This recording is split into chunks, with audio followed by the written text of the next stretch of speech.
and welcome to the program. The International Monetary Fund mission will arrive in Kyiv on May 21 and will work here within 2 weeks. The mission aims to determine Ukraine's readiness to receive the second tranche of loan and discuss the economic policy with the new administration. Joining us in our studio to expand on this topic is Mariya Repko. She's the Deputy Executive Director at the Center for Economic Strategy. Hello, and thank you for joining us today. Hi. So how will this new IMF mission work, and what are the requirements, which requirements are going to be assessed here? The first requirement which is going to be assessed is, of course, the fiscal position of the Ukrainian government. And in these terms, we were pretty safe in the beginning of the year when the budget seemed pretty realistic and with the targeted deficit at 2.3% of GDP, which is in line with the IMF's requirements. However, the first 4 months of budget period showed that strong hryvnia, Ukrainian currency, declining the inflows from the tobacco companies and several other factors, they did not let the government to receive all the incomes they were counting on. So this would be probably the first question, how the Ministry of Finance and the government will cope with the problem of liquidity. I think that that would not be a very big problem because the inflows will restore in the second half of the year. So probably Markarova will be able to defend her budget. The second question will be also to Oksana Markarova, the Minister of Finance of Ukraine. That's on Ukrainian plans to create a separate tax administration and custom administration. These two were joined together several years ago, like before Maidan and during the time of Viktor Yanukovych. And under the one umbrella of DFS, the Government Fiscal Service.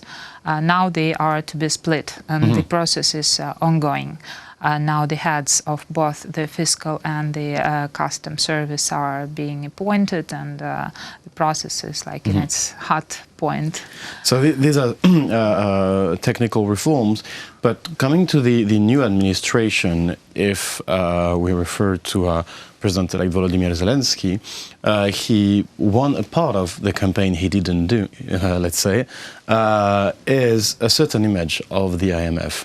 Will he follow that kind of problematic image that his character in necessary has with the IMF, or will he have to comply with the reality of politics and well, economics that is that Ukraine needs the IMF funds?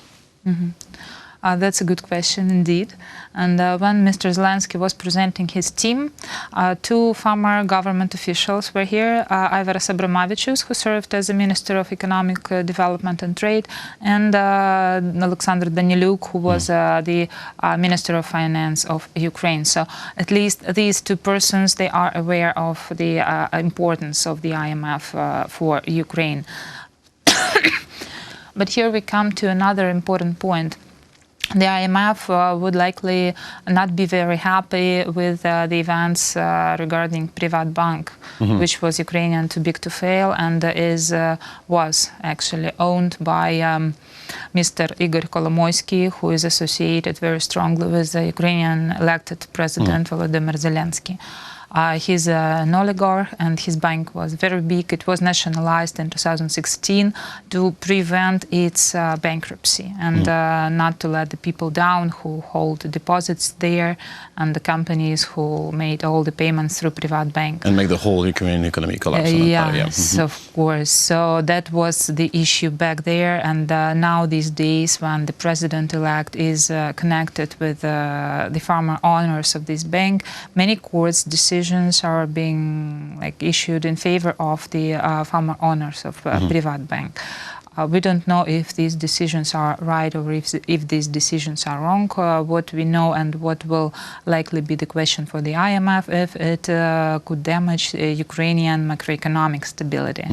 And this is important. The damage control should be the first topic for discussion about Privatbank. And I'm sure that the IMF will also pay attention to this. And could the organization play the role of a watchdog in that matter?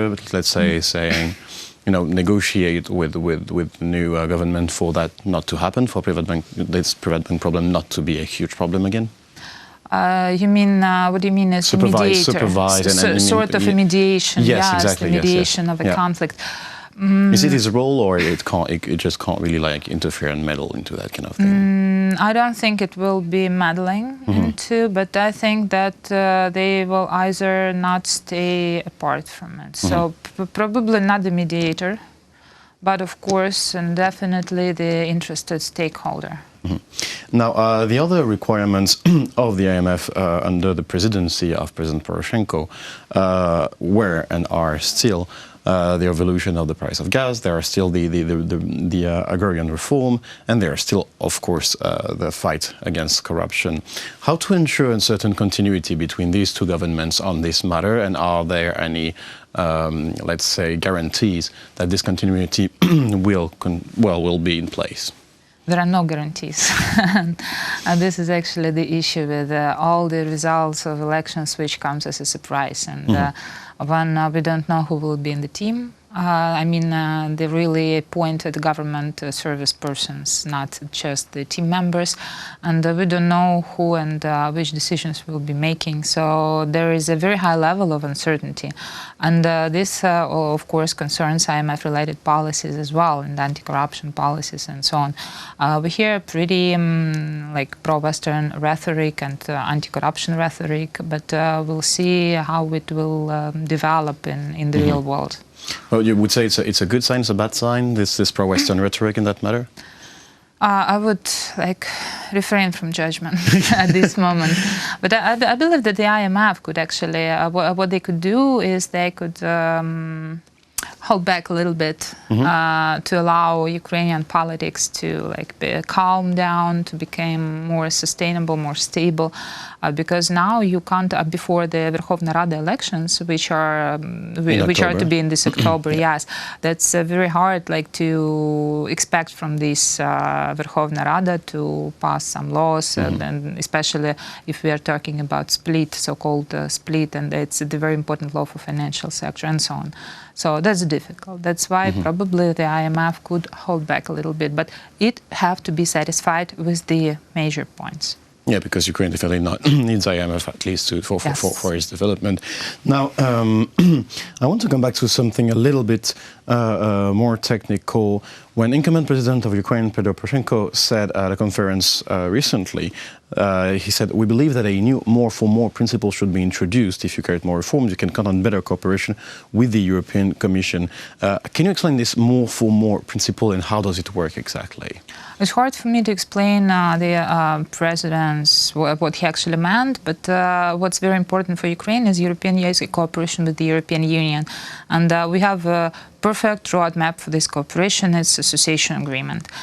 We are moving towards making our laws compatible with the European laws and directives and so on and so forth. And our trade actually is already 30 to 40% of our external trade is with the European Union, not with Russia. And Russia has less than 10% of our trade, of our international trade. So that's definitely Ukraine is moving towards Europe, and that's a good move.